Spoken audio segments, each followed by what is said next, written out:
we're going to be digging into teacher performance decisions, student growth decisions, so many decisions this morning. Then we're going to walk you through the student growth measurement options as well as focusing on our SLO option. And then finally, we're going to cap that off with managing student growth in Strive. So we are we are serving up some hot tea today on all things TIA. And to take us on our first sip, Paige Parker, what you got? Well, thank you. We're going to start by talking about teacher performance. So, how will you measure your teachers? I know if you are looking to do an application and submit it in April, you've already started looking into these things. So, we're just going to point out a few things to be thinking about as you go through this process. If you are already in TIA and you're looking to expand into some other teaching areas, then we'll be talking about ways that you can maybe accomplish that in your district. So, starting with teacher performance. You have to determine your designations. So the designations are determined by the district. The state provides statewide cut points that you can use as a guide. Many of the districts follow the statewide cut points that are published here. They are based on statewide numbers, and those percentages are the percentage of possible points with the hope that that will represent on the right-hand side the percentage of teachers that would fall into each of those categories. So you have the option of going in and creating your own district designations. If you have some special circumstances in your district where you've got a need that's not represented by these cut points, you can choose those. But if not, then these are the ones that the state has out there on their website as a statewide recommendation.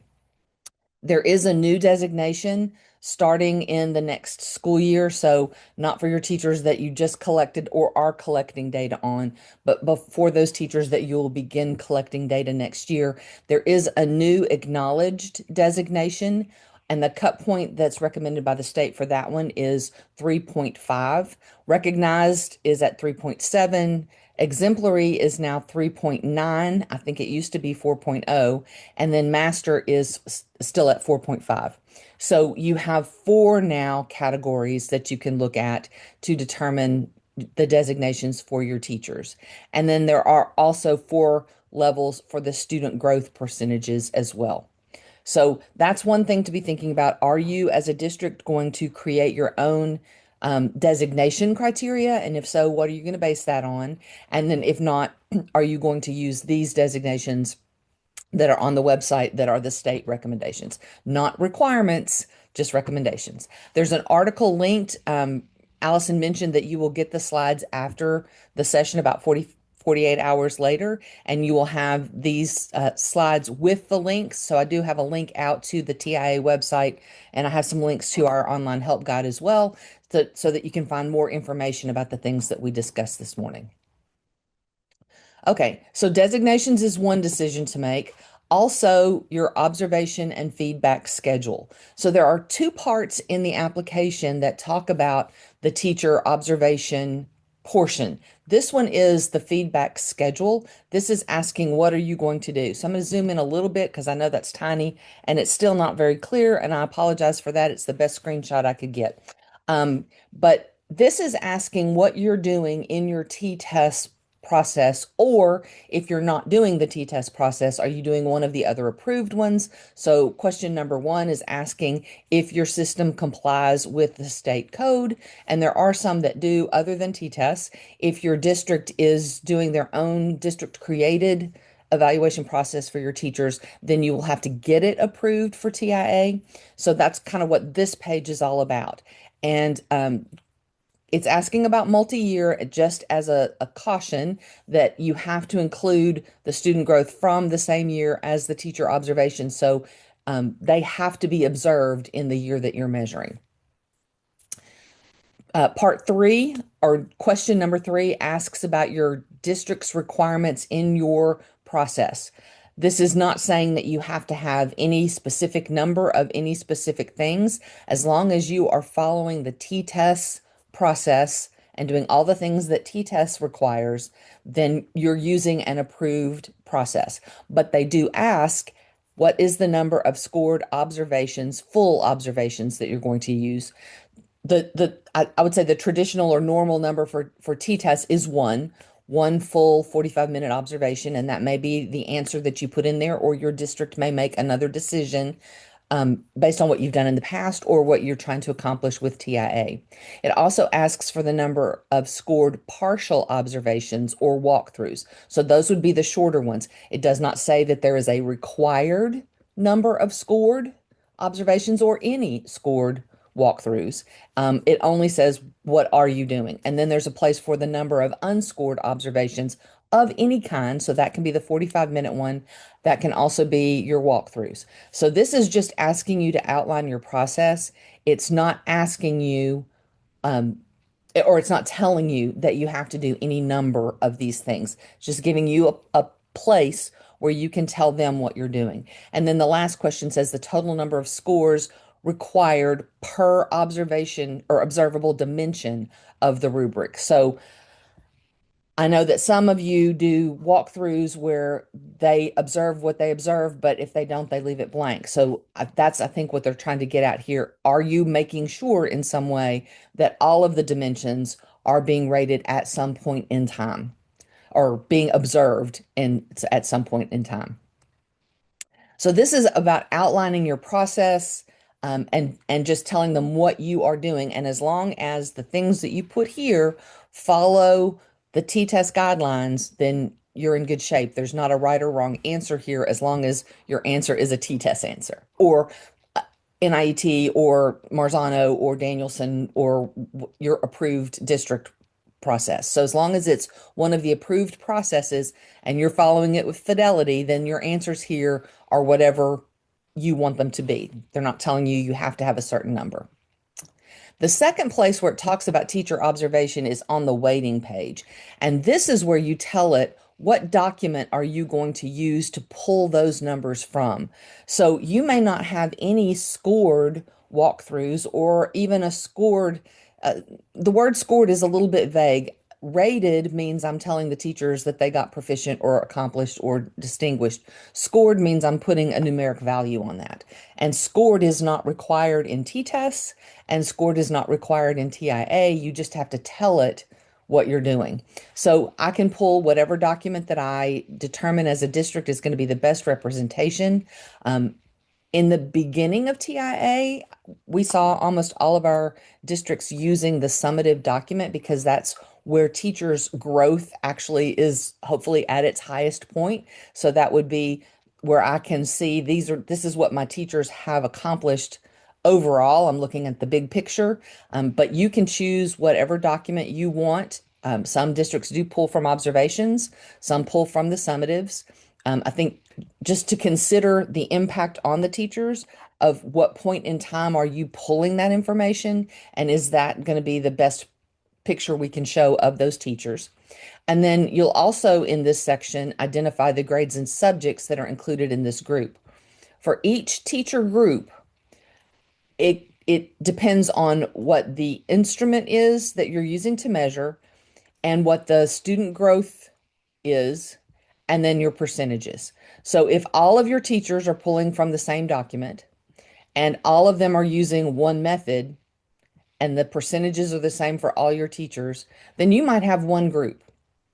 But in this example, I have SLOs as the measurement. So this might be for my fine arts classes where they don't have a pre and post test. We're going to use SLOs for that. So I would list all of my fine arts grade levels and subject areas over here, the courses and subjects that would fall into this group. And this would be one of my teacher groups. My second teacher group might be all of my teachers that are using results from NWEA MAP. And that would be my pre-test and post-test. I would fill that information in here and the weights for that. And so I would have my teacher weight and my pre and post-test weight adding up to 100% over here. That might be a second group. You can have multiple grade levels and subject areas of teachers in one group as long as they're being measured the same way with the same percentages and with the same student measurement. So as long as all of that is the same, they can be in one group, K through 12. You only have to have a new group if the percentages are different or if the observation rating tool is different, or if the student measurement is different. So if those percentages are different in any way, that's going to be a new group, or if it's a different method, that's going to be a new group.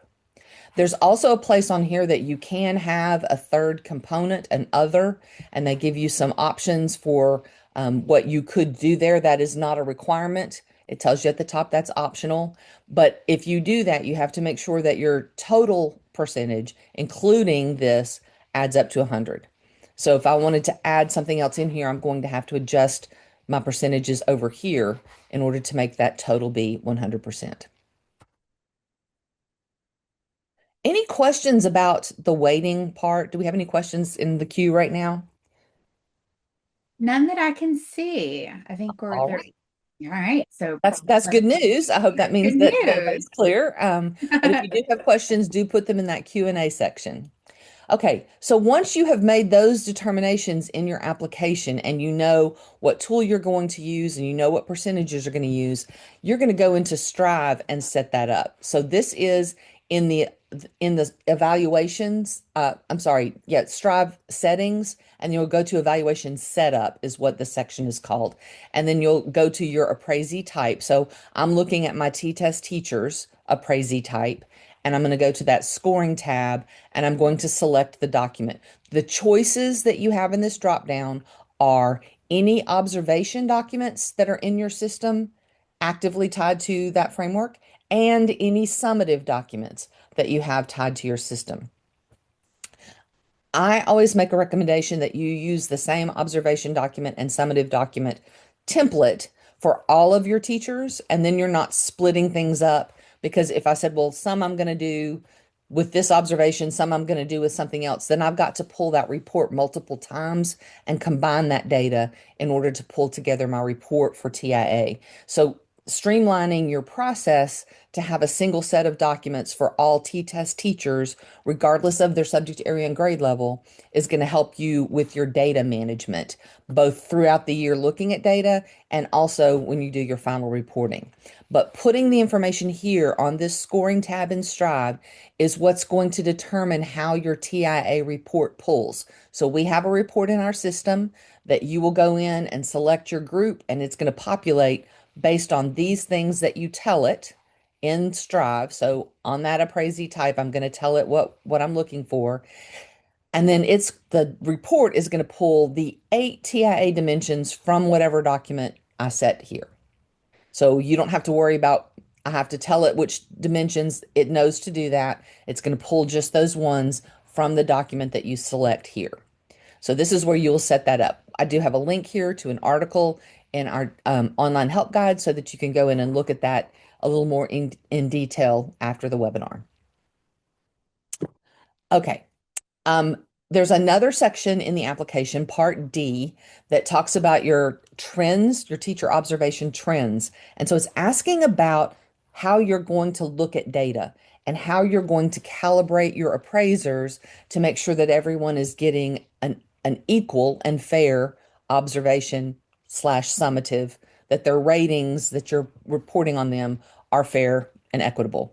So it asks you how you're going to look at skew in teacher observations at the campus level, and also how you're going to look at skew in teacher observations at the district level. And then it asks about looking at them in a lot of different ways. We have a tool called detailed analysis that will help you do this section of the application. We covered that in part 1 of this webinar series. So I have put a link at the bottom and it jumps right to this part of that webinar. It's like the last 15 or so minutes of that first webinar was all about using detailed analysis to view your data. And it does go through, I don't know if you can see this very well or not, but the options here are by subject, by grade, by appraiser, by department, by campus. So all of those are different ways that you might be looking at your data. And you can look at your data in detailed analysis by campus or by district. You can look at it by school. So I can either narrow it down to one school at a time, or I can view it by school so that it's showing me my school or campus totals. So I can look at it a couple of different ways by campus. I can also look at it by appraiser in two different views. I can look at a table view. I can also look at a graph view that will tell me how my appraisers are comparing and whether or not I need to do some calibration activities. And then I can also look at by grade by and by subject. So you can use our detailed analysis tool, and that might be something that you want to look at before you finalize your application, and you can include that information in terms of what you write here about how you're going to look for that data and then how you're going to respond to that data. Again, the webinar actually walks through and shows you all the clicks to creating those different views so that you can go in and find the information that you need to answer these questions and then to monitor your data as you go through the collection year. All right, next we're going to talk about the student growth piece and the decisions that your district has to make. Some of them may be made, some of them you may still be considering because you got a little time before the application is due. And then some of you may be looking to expand to other areas. So we're going to talk about the different types of student growth measures that you can use and some of the considerations to keep in mind as you're going through this decision-making process. So what growth measures are best for each subject area and grade level. That's why they give you multiple teacher groups in the application because you may not want the same growth measure for each of your groups. You may have some that are star tested and you want to use that. You may have others that you're going to use a vendor for, but you probably wouldn't use the same measures for high school kids as for kindergarten kids. So what's the best for each of your subject areas and grade levels? Is the district currently using any growth measures that already align with what's considered full readiness in the application? So take a look at what is considered full readiness, and maybe you already have some of those things in place that you can use, at least for some of your teacher groups. How will the district set individual growth targets for each measure and track progress? We're going to talk about the options for that in just a minute. What role will teachers have in setting student growth goals? And what is the current capacity for implementing different growth measures with fidelity? So it's one thing to write it all down and say, hey, this is what we want to do. And then it's another thing to say, do we have the staff? Do we have the resources? Can we manage that many different options, or what do we want to start with? So just be thinking about all of those things as you're making your decisions on your application. So there are four different kinds of approved student growth measures. We're going to talk about two of them today. We're not really going to spend much time talking about portfolios. Those are collections of student work. They are a heavy lift on districts because they require a committee to evaluate the portfolios, but they are a great match for your performance-based courses and CTE courses as well. They're performance-based, but a different kind of performance. So that is an option that's out there. We're not going to spend any more time than this on portfolios, but that is one of the approved ways. And if you're trying to find a way to get some of those other groups of teachers in, this might be an option for you. Another approved measure is VAM, which is value added measure. There are a couple of options with VAM. The state does now offer Texas VAM, which districts can get, and I believe it's free. I believe it's something that they get anyway, where the state evaluates their data and applies the criteria and does all the calculations, and they are using statewide data, so they're giving you more data in your VAM than you could do individually. The problem with Texas VAM is that it comes in very late. It's usually mid to late September, and your reporting date for TIA is in October. So it's a pretty tight deadline if you want to use Texas VAM. There are other vendors and companies and consultants that offer VAM solutions if that's something that you're interested in. We're also going to talk about pre and post tests just a little bit today. There are some, benefits to that, and a lot of you are using pre and post tests. Some of you are using STAR as a pre and post test, either a STAR release as the pre, and then end of year as the post, or last year's as the pre, this year's as the post. And there are also vendors that you can purchase pre and post tests from. So let's talk about that for just a little bit. with your pre and post test options in your application, when you say, let's like one of my teacher groups is going to use MAP. So MAP is a third party vendor. If I'm going to use their pre-tests, then I that this is in the application actually where you put who's going to do the pre-test, who's going to do the growth target, who's going to do the post-test. So you have to say that for any of your pre-test options.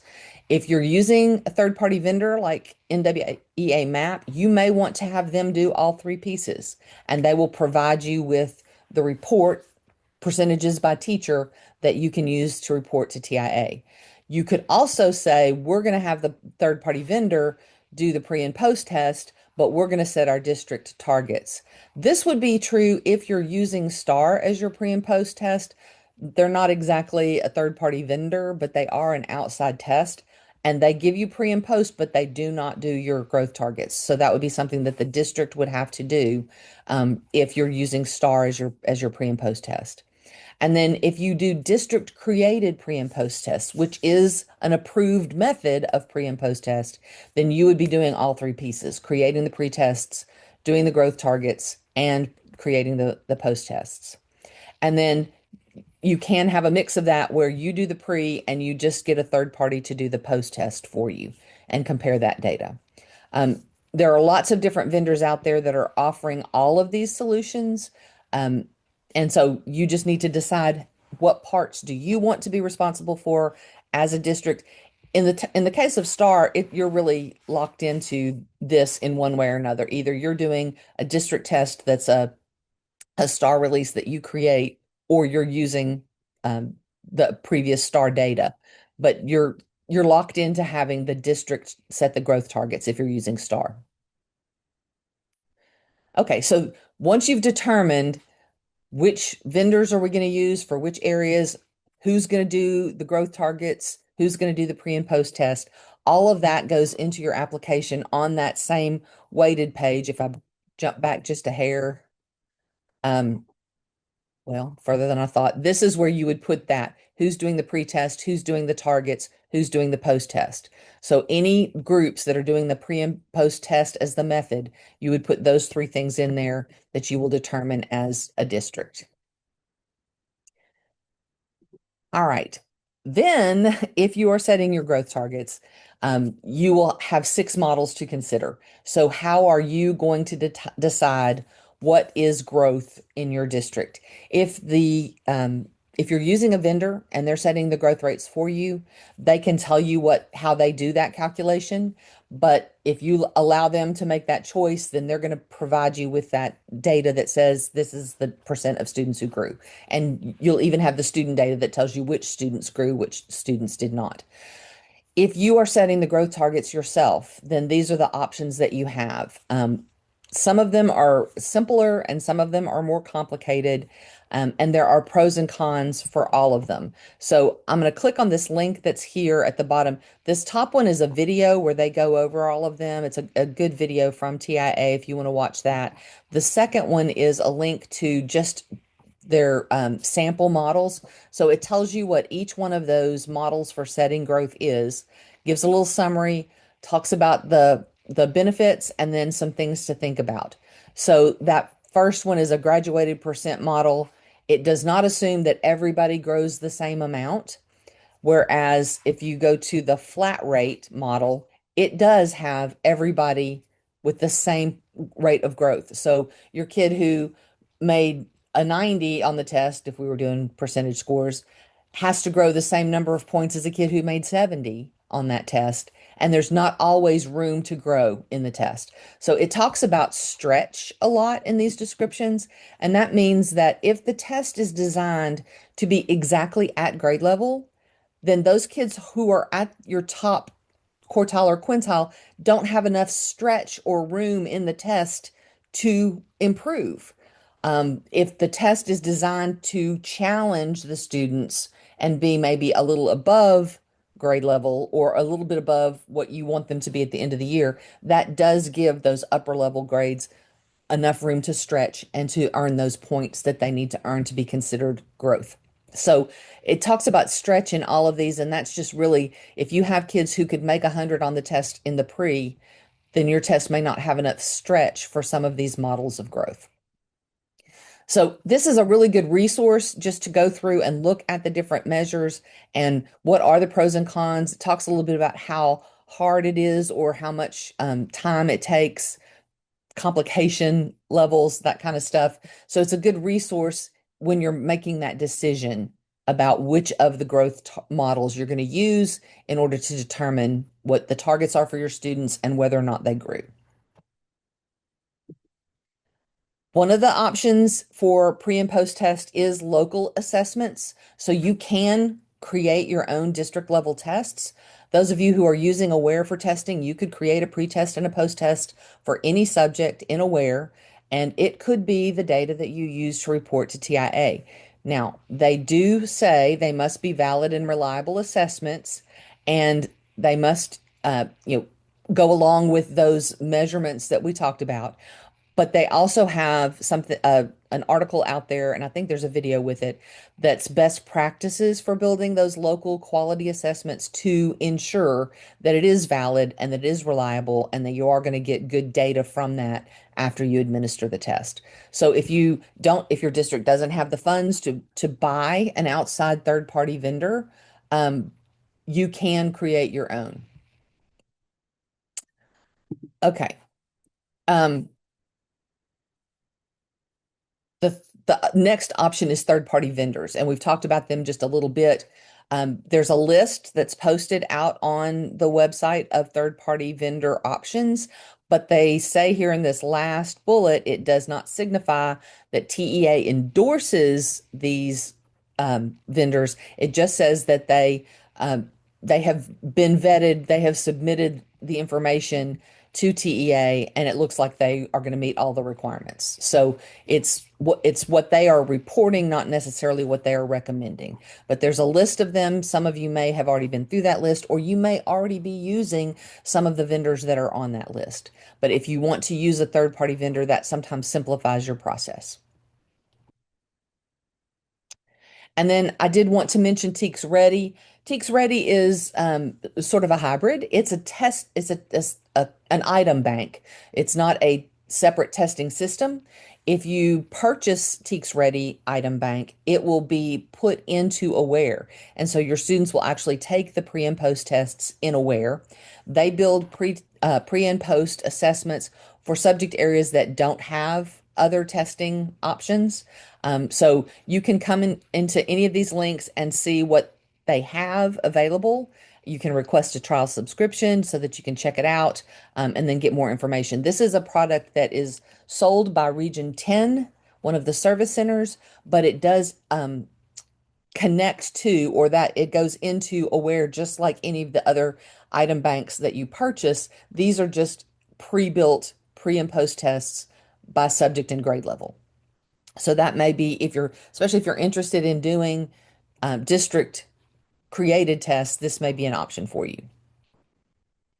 All right, the last student growth measure that we're going to talk about is student learning objectives. And those of you who are in an expansion year and you're trying to figure out how you're going to measure some of those non-tested subjects, they don't have STAR tests, MAP doesn't have a test for them. SLOs is another option for that kind of growth measure. The Teaks Ready item bank is also designed for some of those subjects, but SLOs are a state approved process for measuring student growth. So you can create the SLOs, monitor the progress, and evaluate success. Those are the three phases of a student learning objective. It can match any teaching assignment. It is high teacher engagement. The teacher is monitoring throughout the year, and so they are very much engaged with the measurement of their students. And then it talks about some challenges, training all of your participating staff members, involving the appraisers in the SLO process. So there is some time involved in this particular process. If you choose to do student learning objectives in your district and you are an Eduphoria district, we have a way to do SLOs in Strive and Aware. So in Strive and Aware, there's really three parts or two parts to the process to equal that SLO. The student growth goal is one part, and student growth goals are required for all teachers in T-tests, regardless of how you're measuring. So even teachers who are doing pre and post tests to measure their students, teachers where it's BAM is going to measure their students, it doesn't matter what their measurement is. All T-test teachers are required to have a student growth goal. And that student growth goal is also the first part of the SLO process.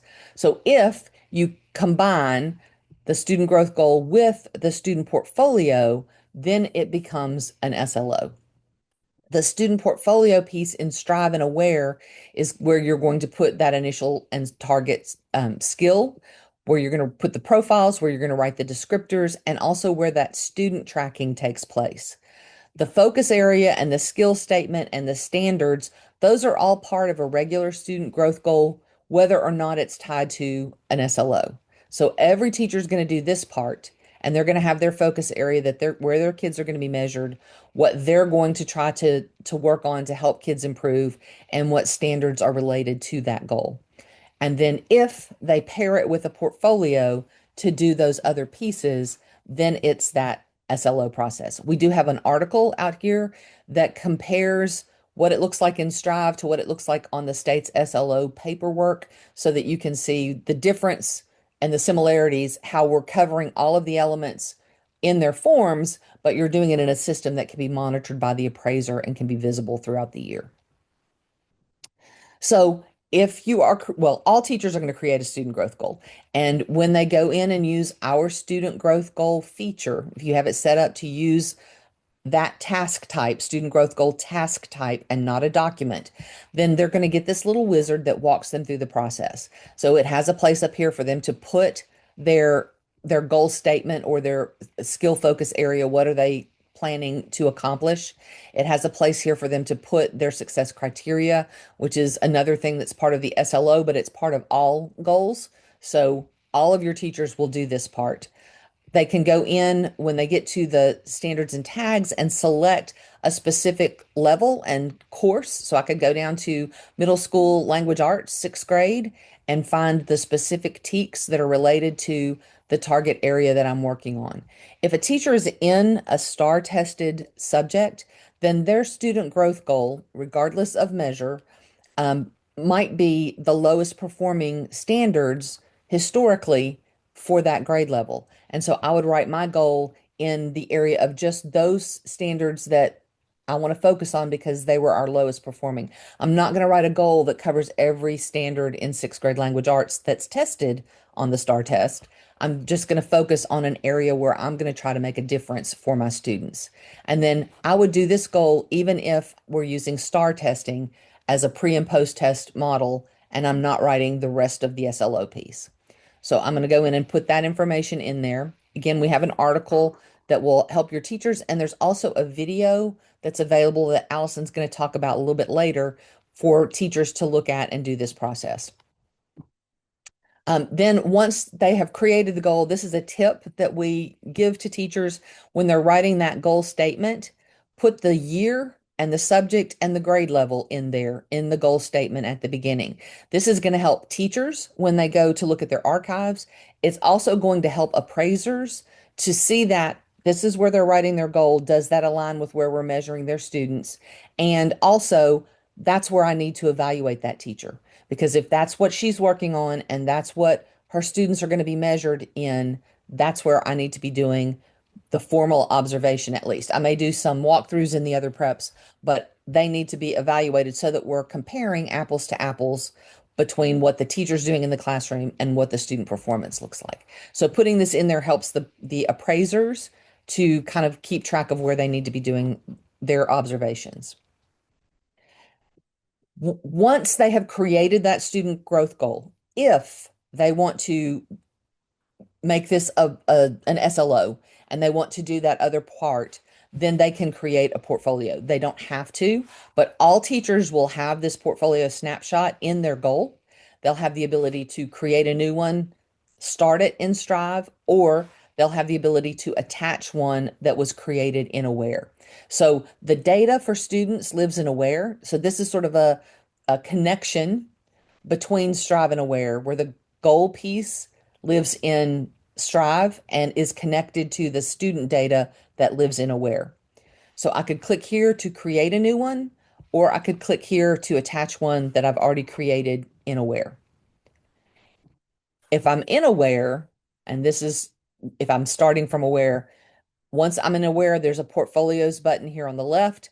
I can click on it and say I want to create a new portfolio, and then it will allow me from here to link it back to my goal, or I can go back here after I've created it and attach it from here.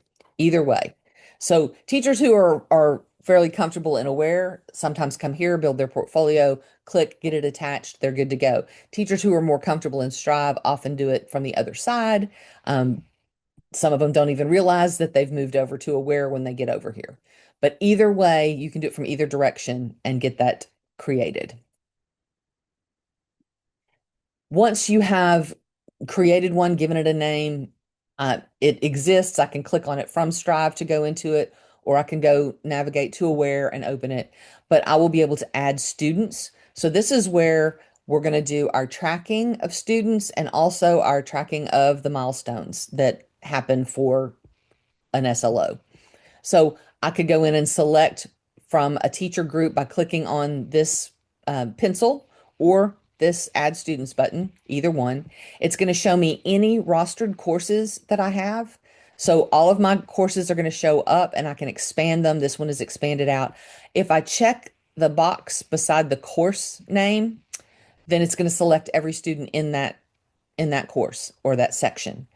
If I open it up and only select specific students, then I'm building a list of that is more of a representative sample because I can look at the demographic information and find a representative group. Sometimes because of bell schedules, because of I'm not bell schedules, class schedules, because of when electives and athletics happen, sometimes our class periods are not a representative sample of the campus or the district.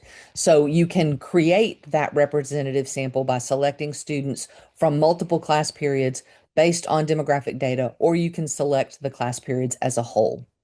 If you have teachers who are not the teacher of record, they don't have the rostered students, but maybe they are the co-teacher and they have a group of students in each class period that they monitor, and that's going to be their group of students. They can create a student access group, and that will also show up in this list. So any approved student access group will show up at the bottom of the list of rostered courses. So if I don't have any rostered courses, my first thing will be my access group. And I could use that group to do my student portfolio if we're using the SLO process for those kids. So I'm going to go in and set up my students, and then I'm going to build the actual portfolio um, and how I'm going to measure. So I can create rubric-based milestones. In this example, I have an initial skill profile that's created here, and my students are rated. And then I have a target skill profile. And then I have where I rate my students at the end of the year based on that information. So you can create those rubric-based milestones where you give it what are my levels. So this would be well above average, I'm sorry, typical, well above typical, typical, below typical, well below typical. Those would be my 5 levels. And then you can see I can open up those descriptors. The teachers will write these descriptors in just like they have been doing on paper or whatever document you're using for them to write and submit their descriptors. So they would put that in there, and then I can view that while I'm looking at my students and making the rating. So I still have a student here I need to rate for their target skill profile, and I can have that information. It's scrollable if I'm actually in the system so that you can see all of the verbiage there. It also allows you to bring in some assessments, so I can have those pieces of evidence in here. You know, how did I determine that initial skill profile? It may have come from some other piece of evidence that I'm bringing in. Not all of those pieces of evidence will be tests in Aware. They might be, you know, something that the student, maybe it's a writing sample that I'm looking at. But if it is something that's in Aware, it can come in as an assessment rubric as well. The assessment milestones look like this. I can go in and pick anything that's in Aware. So it can be imported data, it can be map scores, it can be anything that you have imported into Aware. It can be previous STAR data. It can also be district level assessments, campus level assessments, even teacher tests. So in some of those subject areas where you don't have any district level tests or anything, it can be a test that the teacher created. If they have the students take it in Aware or do it on Scantrons and scan it into Aware, and they have that data, they can bring in teacher tests here also. And then you can display it in a variety of ways. Some of this depends on how you set the test up, whether you put performance levels in there. If you are doing that, I would just want to make sure everybody is consistent with that. But you can have it show, I'm showing percentages, but it can also be viewed in other ways that that data is available to you. So you can build your whole portfolio based on a multitude of data points, but you're going to use those rubrics to do your final ratings and the growth between those two rubrics. Also, when you're in the portfolio itself, I can look at one line item. This is one student. I can see all of the data points that I have. I can see their initial skill profile, their target skill profile, and this is where I'm going to make their final rating. But sometimes this is a little busy and I'm scanning across. I want to make sure I don't drop down to another line. So we do have another view where you can look at the students individually. All I have to do is click on their name in that list on the left, and the names are in blue, so they are clickable links.